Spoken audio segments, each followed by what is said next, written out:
hands push open the door. This was my turn. Walking up to the front, the lady hands me a huge piece of paper.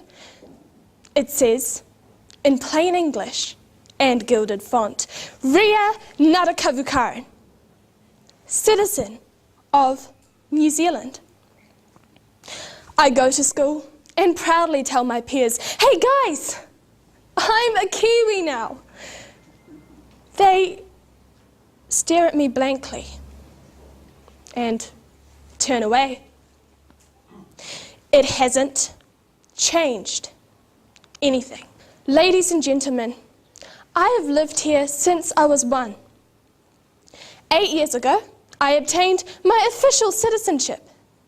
And 8 years later, people still asked me whether English was my first language. Never mind that it was all I could speak for most of my life, and that I stuttered in my mother tongue.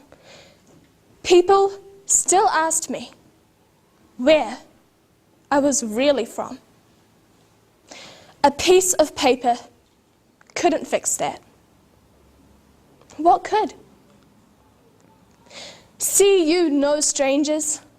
Rather, see all as friends, for love and unity come hard when you fix your gaze on otherness. We must be at one with all people.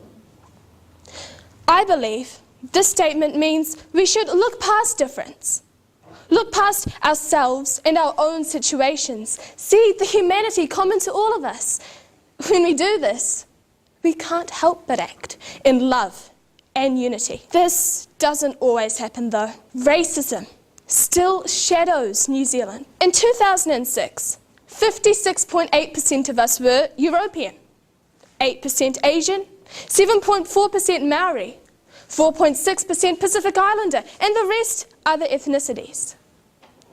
The full spectrum of humanity exists here. So, how can we stop instinctively spotting the difference and rather learn to be at one with all people? Perhaps the answer lies in the places where we'd least expect, in the things which ruin our lives, yet at the same time build them up. Our world has a fair share of these crises. On the 11th of March, Friday, like many of you, I turned on the television. I could not believe what I saw. A black wall of water pushing through a city, sweeping away houses, factories, killing thousands. This was no scene from a Peter Jackson movie.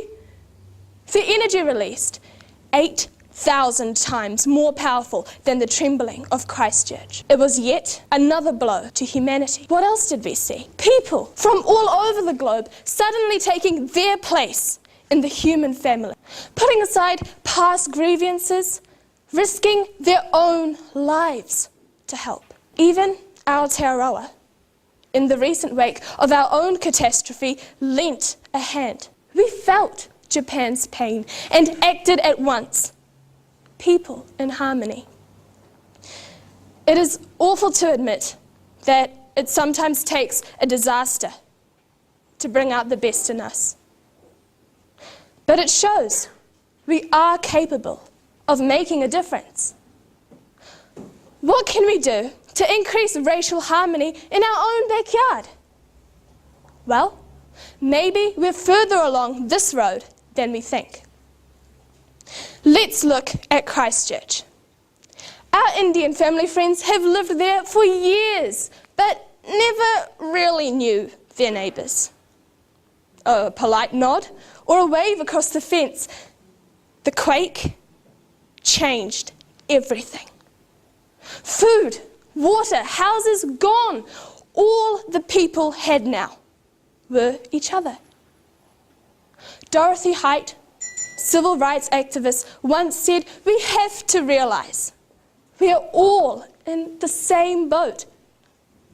This is what we saw over the last month. Christians and Muslims, students and workers, locals and tourists, everyone, regardless of creed, caste or colour coming together, sharing meals, clearing the roads, opening their homes. Here was a sense of community. Let us carry this on. Race Relations Day, this year celebrated on the 21st of March, reminded us that we were all flesh and blood, skin and bone, heart and mind and soul.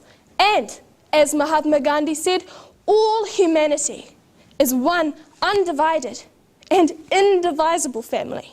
This is what we should see when we look at each other. We should not be isolated for our differences. A proverb from my own upbringing says, to love your neighbour as yourself. It links to a wise story many of us, regardless of background, have heard, the Good Samaritan. A Jew lay dying on the side of the road.